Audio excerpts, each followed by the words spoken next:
There he is, Baro has reappeared. On PC he'll be located here on the Larunda Relay on Mercury, PlayStation the Coupa Relay Eris, Xbox the Vespa Relay Venus, and Switch, Larunda Relay Mercury. Let's jump in and see what he has. He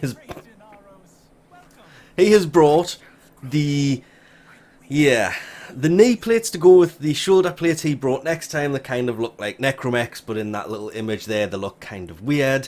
Primed Expel Corpus, that's for pistol. Primed Expel Corrupted, that is also pistol.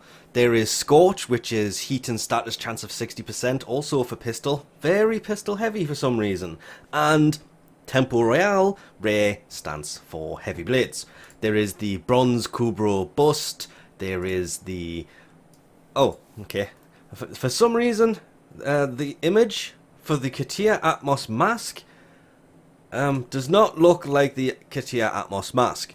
It looks completely different in every single way. No idea why it's doing that, but that nearly threw me off there. There is the Tiberon elixis skin. I do like the elixis skins. They do look pretty nice on almost everything, including the sonicor. But, as I say every time, Banshee's... oh, I cannot remember the name of that skin. Banshee's deluxe skin for that looks so much better. There is the liset Cydonia skin. Prisma skins, in my opinion, do look better, but these are starting to grow on me quite a bit. Nah, I still prefer the Prisma ones. There's nothing wrong with this, just down to personal preference. 10 times Katia Fireworks. There is the vome-fass glyph. That is the two worms from Deimos. I lost lines there. Prisma Tetra. This is a primary auto rifle that I love the way the things fly off the end. It is much better than the machete Wraith that is also here, but the Wraith does have quite a few decent skins for it, ignoring Tenogen. But out of all three, hands down, would have to go for the grakata every time. That is, of course, if you don't have any of these, because, well, if you already have the grakata, it would have to be the Tetra with the Wraith coming in last. Dead last, probably. There is the prisma naberus. These are the shoulder plates. There is the Katia razza syandana that looks kind of like Nezha's face, people keep telling me. Deimos scissus prex card. There is the Axi V8 relic. This is for Vault Prime parts and the Ordinata Prime parts. Just parts, not the actual thing. You still have to build it. There is the Prisma Companion poster, the Prisma Avia ankle plates. As you can know where this is going, there is obviously the Prisma Avia chest plate, followed by the same thing, but the shoulder plates, with the Diriga Desert Camo skin.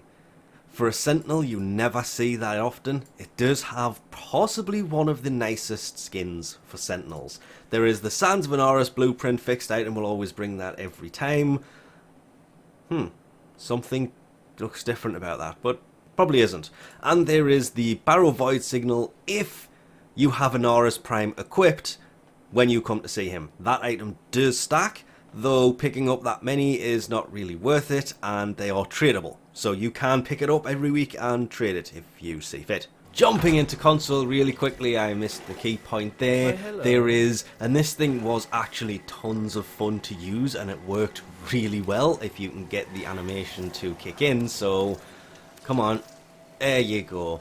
The Halikar Wraith, that is the throwable melee weapon, can be used in conjunction with any pistol. Single-handed pistol, I should mention. There is Maim, 120% slash for pistol. Oh, for some reason it kicked me out. Primed Charged Shell, 165% electrical for shotgun. Primed Cryo Rounds, same kind of damage but cold for rifle. And Primed Fever Strike, same level of damage, Toxin, and that one's for melee. Fanged Fusillade, which is 120% slash for rifle. There is Excalibur with the Ordinata Noggle. That was rifle, isn't it? Yes, just better make sure. The Fass Prex card from Deimos. There is the Quanta Vandal. This is actually the whole weapon, and I'm kind of hoping one day they do another weapon like this, because this weapon was actually fun to use when it first came out, and it kind of died off fairly quickly. There's only 3 weapons like that, I do believe. There is Zephyr's Immortal Skin, having lots of different colouring zone options than the normal one. The Prisma Obex, which may possibly be my favourite of all Prisma weapons to date. The Parascissus Elixis skin. There is the Prisma Sigil. There is the Katia chest plate, the Katia leg plates, and the Katia shoulder plates. There is the Nexus Gene masking kit that comes with different colours, and more importantly, the fur pattern, because without the fur pattern it's not going to get very far, is it? There is the Nexus fur pattern that goes with the Nexus Gene masking kit. Obviously that one's for Kavat, that one's for kubrow. There is 3-day resource booster. There is the Stalker Beacon to allow you to summon Stalker into missions once. You can only take 1 in per mission, or you can only use 1 per mission, I should say. There is the Zephos Prisma skin, a prime example of why I keep saying I much prefer the Prisma skins over the Tosun skins. They just look... I think it's just the fact it has moving effects on it. It just looks slightly better in my opinion. Would love to see an Odinata Elixir skin on a landing craft. By that, just an Elixir skin on a landing craft, not on the Odinata itself, but never mind, because there is that skin, I've just literally shown it. The Bronze Kavat bust, there is Baro Katia's glyph, the Sands of Inaros blueprint, the Fae Path Ephemera, and, well, Baro's Void Signal thing is there if you have Inaros Prime on console. But that's about it for another week. Nothing too amazing there. Those knee plates did throw me off, because if you look at them, they're going almost straight out until you actually look at them on here, and they don't go out at the same kind of angle they do on the image. And yeah, let's be honest, they're not the only image that's kind of slightly wrong here.